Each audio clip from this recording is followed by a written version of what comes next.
Hey guys, welcome back to the channel. So today we're going to be doing a Kindred jungle guide. It's going to be a good guide for beginners looking to get into Kindred.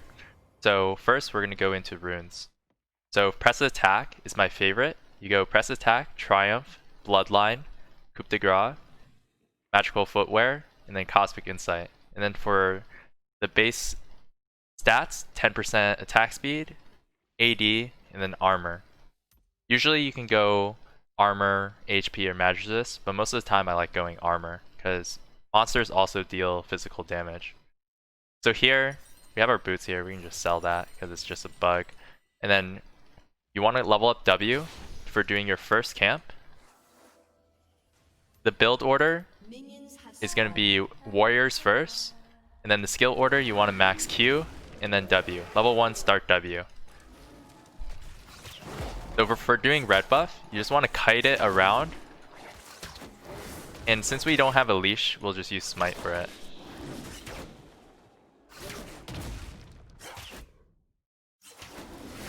You want to go Q second. And then what's really important is that you skip doing the AoE camps, like raptors and double golems. Because your champion prefers doing single target camps. And for a really fast level 3, it's good to do buff wall camp. So now we're going to do blue, and we're going to kite it.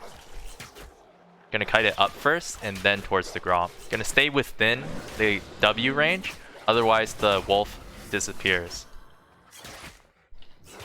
So this is how you do your first clear, and it's really healthy considering I didn't have a leash. It's really important to move in between autos, that's how you stack up the Hunter's Vigor. When it goes to 100, based off of like how much you're moving, your auto attack heals you. So it's really important to keep that in mind. Then level up 3. And then here you can look for a top gank or a mid gank. So we'll go into mechanics now. So if we're looking for a top gank, the first mechanics that you want to do is you want to use QW on top of each other. And you want to actually use your W as far as forward as you can. A lot of low elo kindreds like using W right on top of their champion. But you want to kind of extend the W range a little bit more so you have more room to work with.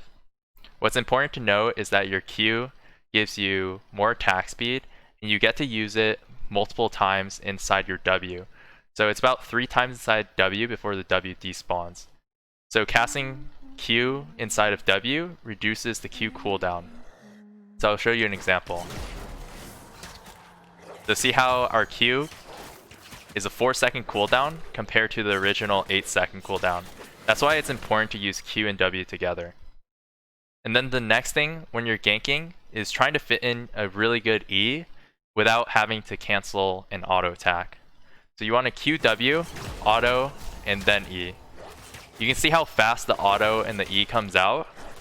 And that's because I'm using the auto attack and pressing E right after to kind of cancel the animation of the auto. But if you really want, you can also use your E first and then auto attack. It just feels a little bit weird for me, but it's all just player preference. And then pretty much, we're going to talk about Kindred's passive a little bit because it's really interesting. So Kindred, whenever she gets 4 marks, she gains more attack range, and she gets mini bonuses on every single one of her abilities. Basically, she gets stronger with more marks. A lot of you guys already know this, so it's really important to mark the correct champions when you're going for kills. And it's really good to keep your eye on the map and going for marks that show up onto enemy camps like raptors, scuttle crabs. So you want to prioritize those. So one trick to do, and it's just the easiest trick in the book, a lot of junglers as Kindred, they always mark the enemy jungler even if they don't plan on, fighting the enemy jungler or invading. So one thing that I like to do is I like to mark laners more often than the enemy jungler. So if you want to try to gank top a ton and you have a lot of CC setup, like for example, let's say you have Renekton top and you're against a GP. So it's really good to look for the gank on the GP lane because the guy has no escape and you have CC setup. Don't be worried about marking him and then him being scared, because if he's scared and he's just giving prio, then that's kind of like a win-win for you anyway, because then that gives you Scuttle Crab. So don't worry about, just like scaring somebody by messing up and marking them too early. Also, we didn't really go over this earlier, but Kindred's really good with engaged champions, frontline champions like Ornn, Leona, champions that can go in for him. So definitely make sure that Kindred is paired with CC, paired with a frontline when you're playing Kindred. So Kindred's really weak against mages that can one-shot her before like she gets CC'd. So be really careful about that. Like for example, if you're playing against a Syndra and Syndra ultis Kindred and stuns and you can't use your ulti to kind of like be immune, then it's kind of risky. So we didn't really go over Kindred R, but it's pretty self-explanatory. I'll show it 1 second. We're gonna level up. So target here. It actually works on allies too. So keep this in mind. You can use it on allies. You can use it on the enemy as well. It's pretty much anybody that's inside the circle can't die. It's like Tryndamere ulti, but except 10% HP threshold. So it lasts for 4 seconds, and at the end, all living things heal for 250. So keep that in mind. You heal at the end of the ultimate. This is really good for using to save teammates, to clutch when you tower dive. For example, if we auto refresh, get our ulti back, you're kind of like ganking this guy, and then you want to ulti the tower damage, and then after the guy's already dead, you walk out, you heal, and you're safe. So you saw this a ton if you watch Worlds Finals. Damwon Gaming Canyon did this a ton. When he tower dives somebody, he ultis out, and then he's safe. So we'll go into the builds now. So this is the main build right now.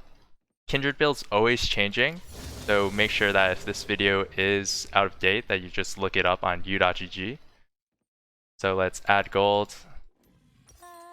So we want to go warrior, boots, storm razor,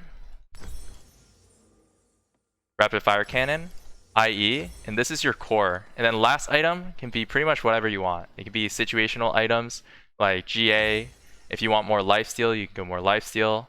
If you want 100% crit, which I don't recommend, you can do that. If you need armor pen, you can do mortal reminder, stuff like this. Alright guys, I hope you guys enjoyed my Kindred guide. It's just a short guide, really good for people that are just looking to get into Kindred. That if you're inspired by the Kindred gameplay at Worlds, it was played a ton, especially against Graves.